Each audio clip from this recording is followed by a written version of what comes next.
Good afternoon, everyone. Welcome to Concise Conversations with Kathy and Jackie. Happy Friday to everyone. To introduce our guest, we have and are very excited to have Reeivice Girtman, Director of Elementary Curriculum and Instruction for Phoenix City Schools. We are so happy to have him here. And with that, I'm going to step into the background and kick it over to Kathy. Thank you, Dakota. Well, Jackie and I are really thrilled to have Reeivice Girtman, our guest, with us today. Reeivice, we're looking forward to talking to you. I'm so happy to be with you guys. I have known y'all for a very, very long time, and just thank you for the opportunity to represent our school district right now. Thank you so much. Well, we are thrilled and looking forward to our conversation. Just a reminder that the purpose of Concise Conversations is to bring information and a little bit of joy to our network members and others. And I know that Jackie is as excited as I am for this to have this dialogue, and she is going to pitch the first question to you, Reeivice.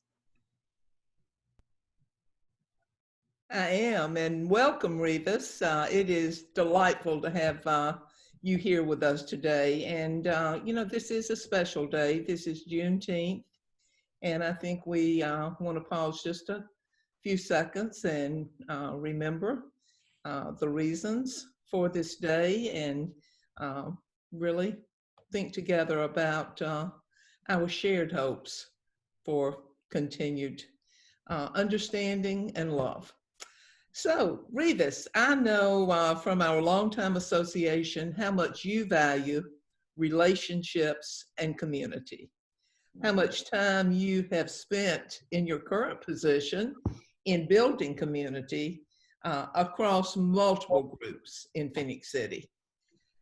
I'm sure that the last several months have offered some challenges in sustaining and enriching and growing that community. And I wonder if you would share with us some of the challenges, some of the things you've done, some of the things y'all are proud of with regard to the community in Phoenix City Schools. Well, again, thank you, Jackie, for this opening question, and thank you for this opportunity to speak with you all. I have so much love and respect for the both of you. And you all, knowing me for the time that you have, know that community and relationships is really kind of who I am. Leadership opportunities over the course of my career have really helped to define me. And I've learned that at my core values have to do with connections and with building relationships. And that is kind of who I am. And I try to embody that in all of the things that I've been able to do. And so I'm thankful that over the course of this pandemic time in our schools in Phoenix City, that we've been able to stay connected with our community. We've been able to stay connected with our colleagues as well. And so one of the things that has really stood out is our superintendent, Mr. Randy Wilkes, is really a savant when it comes to planning and organizing things. And so he's helped us to be connected through leadership meetings that we've had virtually on a weekly basis and sometimes multiple times a week. Because when things first began to happen, things were changing so rapidly. And one of the last things that you want to do is miscommunicate and have information that is put out in the wrong manner.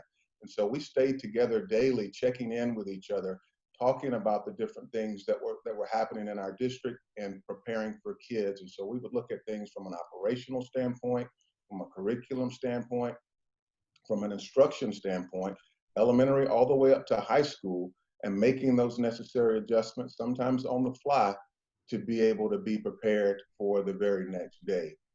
And so I've just enjoyed this process because bringing everybody to the table via Google Meet, everybody has voice and everybody has dialogue, which is, again, a huge part of staying connected to the group.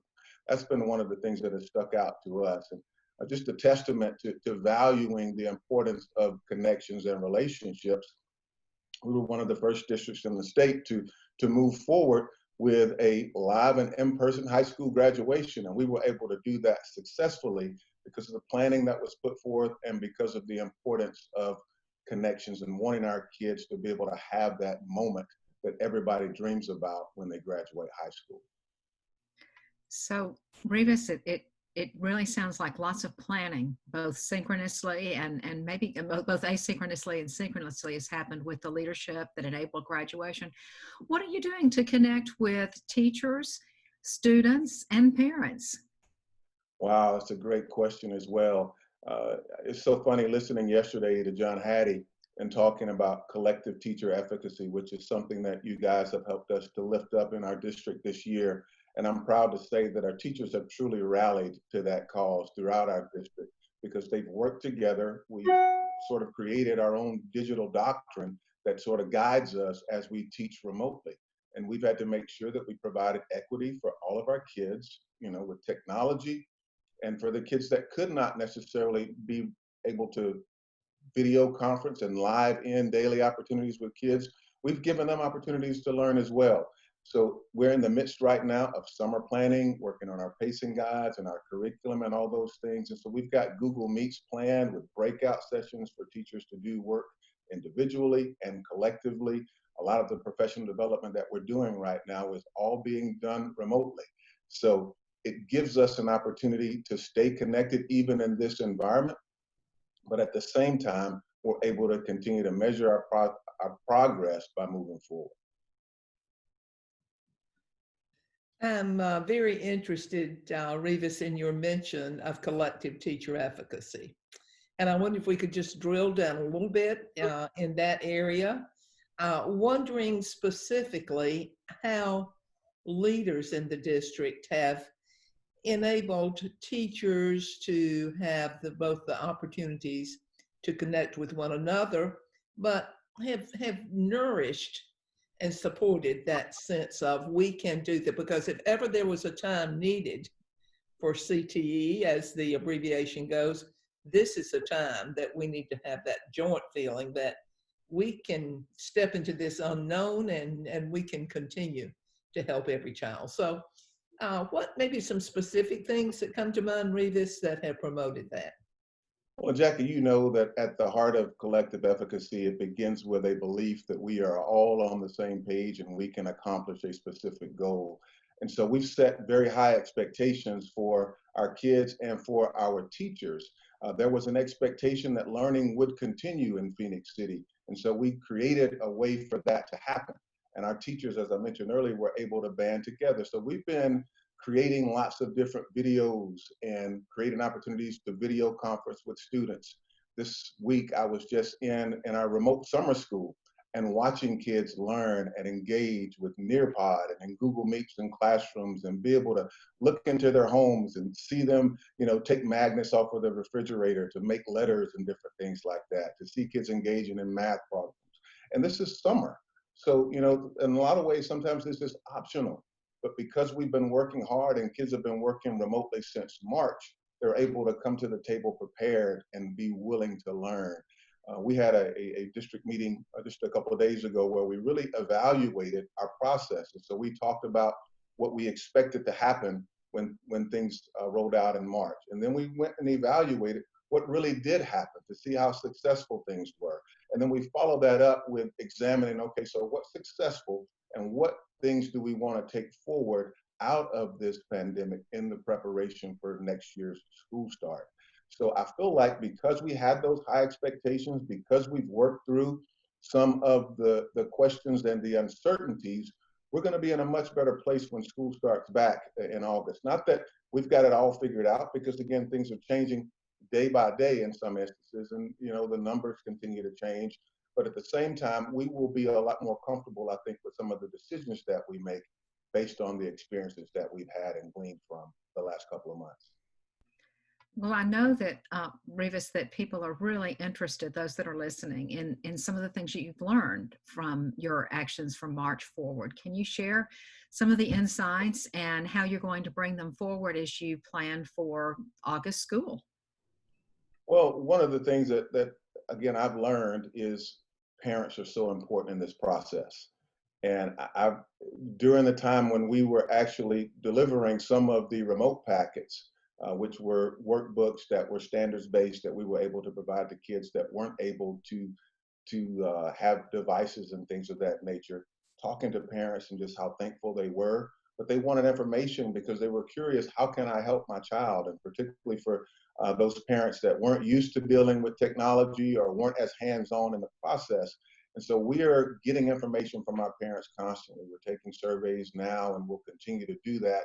to ask them, how can we help them? We want to make sure that they're prepared because we're partners in this. And if we're going to do this virtually, we've got to have them at the table.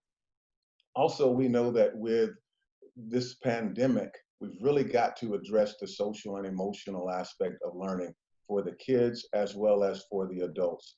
And so we're asking our administrators right now to be creative and to come up with ways to address teacher morale and to make sure that our teachers are equipped physically as well as emotionally in this current state that we're in. And again, just continuing to learn the importance of learning.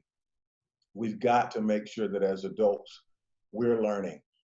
This is an uncertain time. And as teachers, we have to sometimes accept the fact that we don't always have all of the answers. And that's okay. But it gives us an opportunity to collectively band together to figure things out. And I just hope that going forward, that those are things that all of our colleagues and educators would embrace. You know, Reeivice, I think you're mentioning uncertainty as being a factor when thinking about the social emotional well-being of teachers and students and parents. Mm-hmm. is so critically important because everyone literally stepped into the unknown. I wonder, what are some of the things that occurred, and you've alluded to some already, but thinking maybe specifically about teachers, what are some of the celebrations that you hope to have in Phoenix City coming out of the manner in which y'all have pulled together, have achieved, met, and maybe exceeded those expectations that were set? Well, and I'm glad you mentioned that. Our district really has, unknowingly getting ready for COVID, has been preparing for the future. In examining our strategic plan, we've been doing, our teachers over the last 5 years have done over 55,000 hours of professional development. And a lot of that has been towards technology and towards STEM types of activities. Our work with you guys as well is included in that. And so we've been getting ready for this. We were able to celebrate our first A on our district report card in schools history recently. And so a lot of those things are going to help us in moving forward. And additional successes are just the fact that we've been able to succeed in this process. We had high expectations for our students. We had high expectations for our teachers.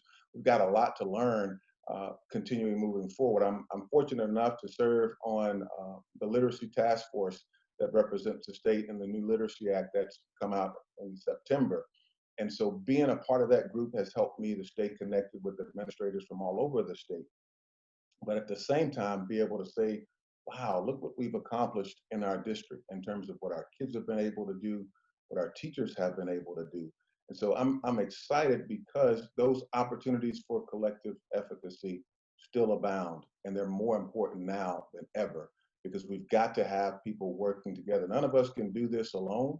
When we talk about connections, while I firmly and have faith in my abilities and talents, I believe that we're better together.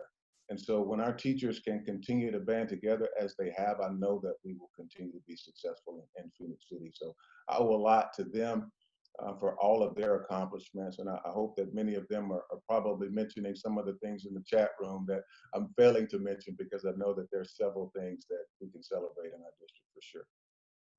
Well, one last quick question.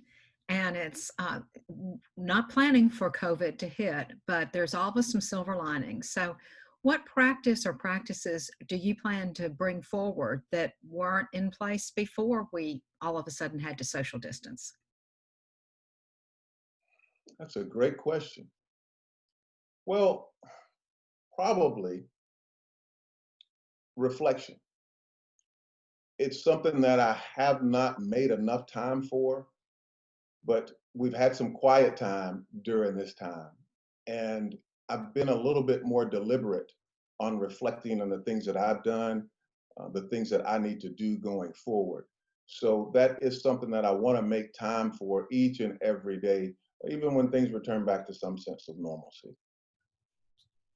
Well, Reeivice, wow, what a lot you've given us to think about, what a lot of inspiration you provided. And I think coming in, we knew you would talk about connections during this challenging time, about community, but the manner in which you've tied it to the setting of high expectations, the supporting of individuals at every level, and the continued development of that collective efficacy. We have no surprise at all to know that in Phoenix City, you're continuing to work hard to ensure the success of every child and what strides you are making. So thank you for sharing your experience and your enthusiasm. Hope that the summer is a good one and that we can return to some normalcy soon. Yes, yes. Thank you so much for this opportunity. And again, as always, to connect with you guys is a plus. And I look forward to the days when we can reconnect face to face. And I'm a hugger, so I look forward to it. Yeah, as are we, Reba. So we get it. Thank you. So back to you, Dakota. Reeivice, thanks again. What a great 15 minutes of dialogue we had. All right. Well, I'm always surprised at how much you can fit into 15 minutes. There was a lot of good points to take away from that conversation. So Reeivice, we can't thank you enough for being our guest, and thank you all for tuning in. Next week, we are doing something a little bit different and having two guests. So our A+ College Ready leadership will be joining us to talk about what they've been doing recently. So that will be Tammy Dunn and Terry Thompson, and we are excited to have them as guests for next week. So make sure you tune in, same time, same place, Friday at 1 o'clock. And if you have any comments or questions, please email me at dakota@aplusala.org. Again, I hope you all have a great weekend, and we'll see you soon.